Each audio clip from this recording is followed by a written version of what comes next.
If you sign for WWE, that is pretty damn amazing. We all forget the power of those initials today, but if you are an aspiring wrestler and you sign on the dotted line with the biggest wrestling company in the world, well, that should be seen as a tick box in the success column. It is not the only way to do it, mind. While being a full-time performer is one pathway, WWE is always looking for extras and bodies to fill certain roles, and you won't believe who stepped into these shoes as and when was needed. But I am Simon from What Culture. Please do like the video, share the video, and hit that subscribe button. This is 10 people you had no idea worked for WWE. Number 10, the Young Bucks. One day, maybe, Matt and Nick Jackson could end up in the employment of Vincent Kennedy McMahon. We all kind of hope that doesn't happen now because it would raise question marks about AEW, but you never say never in this crazy field, and also, they've already stopped by. During a period where the Young Bucks were accused of killing the business, which I suppose must mean earning a load of money, totally changing the industry while getting a lot of fans along the way, they did appear on WWE TV in the most bizarre of ways. Cast as D-Generation X impersonators so that The Miz and John Morrison could humiliate them, Matt was even given a huge prosthetic nose to wear in order to hurl some extra abuse at Triple H. Whether this was WWE insinuating that the Bucks were nothing but a pair of copycats is up for debate, but they've now wrecked that idea too. Matt and Nick are some of the most influential people in wrestling right now, much like Hunter and Sean were back in the day. You gotta figure it must have been quite the trip though, especially as both were huge fans of the Heartbreak Kid. Imagine being told to go out there and just rip into him. Wrestling is so weird.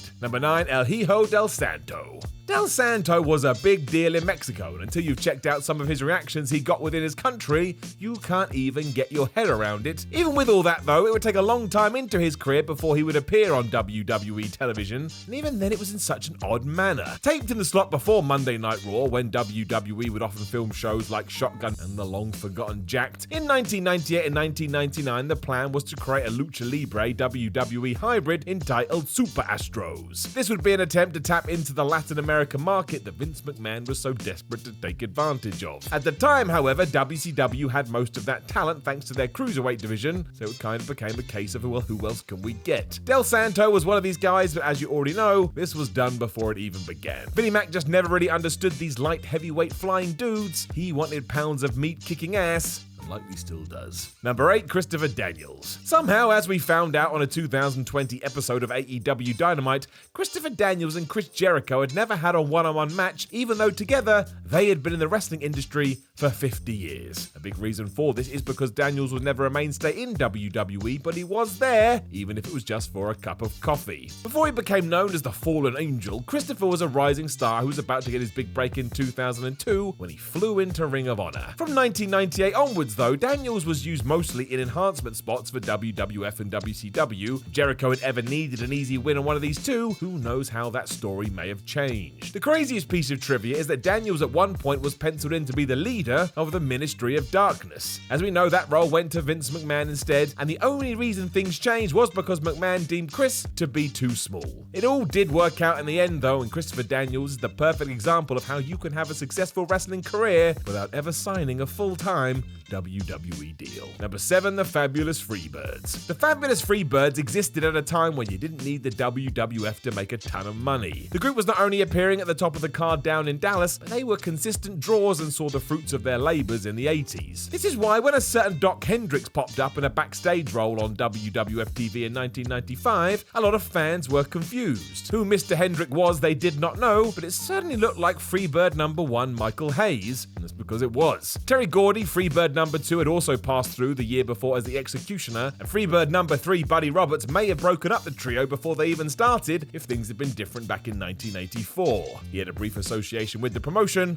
before deciding to go elsewhere. They would have worked in the rock and wrestling WWF too, given that was their whole gimmick, but this was also the problem. It wasn't just in the ring that they were partying away. It's long been said that Andre the Giant was not a fan of their antics, which meant they weren't welcome. However, they're still able to make their mark. Number 6, Bubba the Love Sponge. What a name that is. I don't even know what it means. But the radio DJ was used as a constant outlet for none other than Hulk Hogan, who would go on Sponge's radio show to get out all his grievances, whatever else he fancied doing. Knowing that Bubba had a pretty big audience, the relationship developed into a friendship to the point Love even appeared on TNA. Because for some reason that was a thing. He then annoyed a lot of people backstage, so that was that. But years earlier, he'd also appeared within WWE. Coming in as the then comedic cornerman for Pat Patterson and Gerald Briscoe at a Florida house show when they were taking on the Mean Street Street Posse, it generated so much buzz we redid this for a round 2, which also saw Pete Gas get Vader bombed by the DJ. Number 5, Bill Watts. When Vince McMahon brought in the controversial and outspoken cowboy Bill Watts in 1995, the chairman of the board also said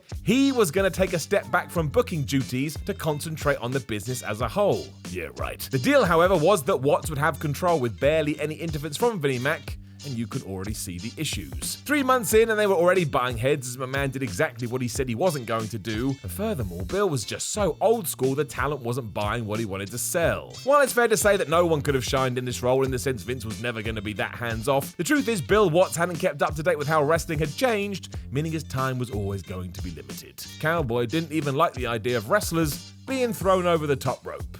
Can you imagine? Number 4, Steve Corino. Steve Corino has been part of the WWE and NXT furniture since 2016 when he signed on as a trainer and producer. By all accounts, he does a very good job. It didn't generate too many news headlines though, because that would have been reserved for the wrestler side of the man, which we never got. The King of Old School had a solid career, but he did it outside the realms of world wrestling entertainment, but like most, he did find himself there at one stage. Used as an extra throughout 1996, he was another enhancement talent before ECW needed some new stars in 1998. Even during this, people saw something in him, especially Paul Heyman, who knew that if he was allowed to run his mouth, he could be a star. As usual, Heyman was right, and allowed Eddie Corino was a huge hit in Extreme Championship Wrestling. It was almost like watching a completely different person. Still, Steve can say during his time in the WWF, he wrestled fellow list member Christopher Daniels, Kai and Tai, and the Oddities.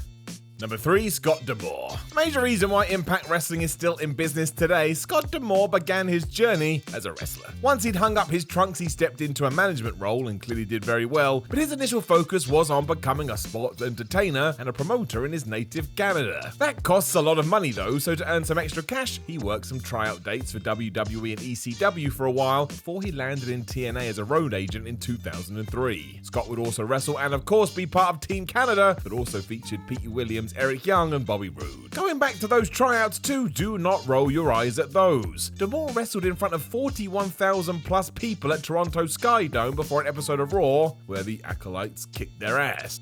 Who gets to say they did that? Number 2, Bruiser Brody. One of the most aware and steadfast wrestlers ever, Bruiser Brody knew his worth and wasn't going to muck around when it came to promoters or paydays. Straight away, you can see why Brody and Vince McMahon probably wouldn't have gone along. Like almost all wrestlers though, there's always some coming together, which is why in 1976 the Bruiser did challenge the then WWF champion Bruno Sammartino to a match. He also teamed with Big John Studd for a while before he returned to the territories, where he was actually able to earn more cash using his star power and name. Tragically, Brody would be killed 2 years later, and while it's unlikely he would have ever had a proper run in the World Wrestling Federation, it remains an incredibly controversial situation to this day, especially as when the Bruiser was in the WWF, he met Jose Gonzalez for the first time, one of the men that would be acquitted of his murder, despite evidence suggesting this was not the right decision. Number 1, Dave Meltzer. A man who somehow winds the internet wrestling community up just by having his name mentioned. You can't fault Dave Meltzer's knowledge of wrestling. Back in 2016 though, during an episode of Wrestling Observer Radio, Meltzer talked about how he worked for Vince McMahon for a small while. Describing it as a consultancy role, Dave would feed back information about the Japanese market in 1986 and what takeaways the WWF could learn from that. He even mentioned this in the 1991 Wrestling Observer newsletter. So yes, there you go, he was on the payroll, and as Meltzer has said since, he wouldn't do it now, and with hindsight, he probably shouldn't have done it then.